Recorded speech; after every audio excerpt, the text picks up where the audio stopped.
PC Weather Lab. Here's Rob's forecast. Welcome back. Well, winter chill in the air tonight, and if you're up early enough tomorrow, you're probably going to see frost across the area on some of the grassy areas, rooftops, and maybe even your car windshield. So you may want to allow a little extra time to warm up the vehicle. That is, if it's not parked in the garage, obviously, and get going during the day tomorrow. So let's take a look at the big picture. Once again, we're in between storm systems, and since we're still dealing with the travel vestiges of Thanksgiving, look at the delays.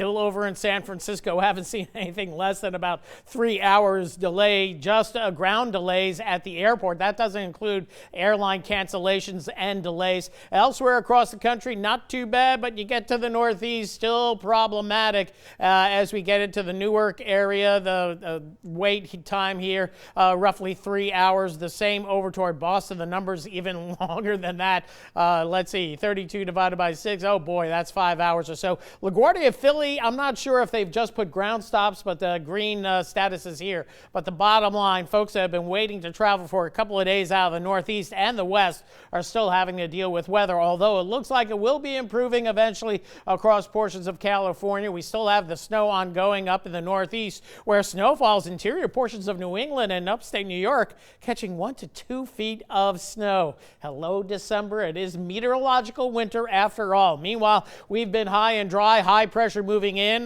mostly a north wind. That high has been moving down across our area and is going to be sitting right over us during the coldest part of the night, first thing tomorrow morning. That's why we think we're going to see frost and temperatures getting down into the low to mid 30s. And then tomorrow, that high pressure ridge moves offshore and begins to weaken, but we'll see a little bit of a southerly flow, so temperatures get into the 60s. And then tomorrow night, cool again. Another ridge of high pressure trying to come in, but in between, we might see some fog developing for Wednesday morning, as we will be milder with temperatures and dew points in the lower 40s, and then a little bit milder Wednesday afternoon, temperatures upper 60s to near 70s. So what's going on when we're talking about radiational cooling and the frost formation, even though temperatures are above the freezing mark? Here we go down to Moncus Park. Take a look at that high pressure ridge that's coming overhead. And basically what happens with light winds and clear skies, heat escapes from the ground or surfaces, escapes into the upper atmosphere. That allows for net cooling down below where we measure temperature. We measure temperature at the 6-foot level, but within an inch or two of these surfaces,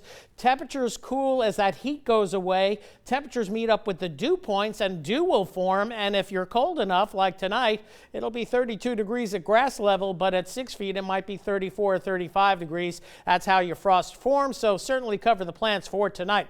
Temperatures lower 30s near freezing. Ville Platte up northward through Alexandria, mid-30s I-10 corridor from Lafayette back through just about Lake Charles, a little bit milder there, and mid-30s coastal parishes with the chance of frost here just outside of the swampy areas, of course. Lower 60s tomorrow afternoon, not as cool tomorrow night, low to mid-40s with some fog, and then as we head into your Wednesday, pushing 70 degrees. So good looking forecast after a frosty start, another mostly sunny and pleasant day ahead, and as we go down the road, we'll see temperatures pushing into the lower to mid-70s as we head into the latter part of the week, with best rain chances coming in with a weak frontal boundary Thursday night, and then as we go into next weekend, not looking too bad.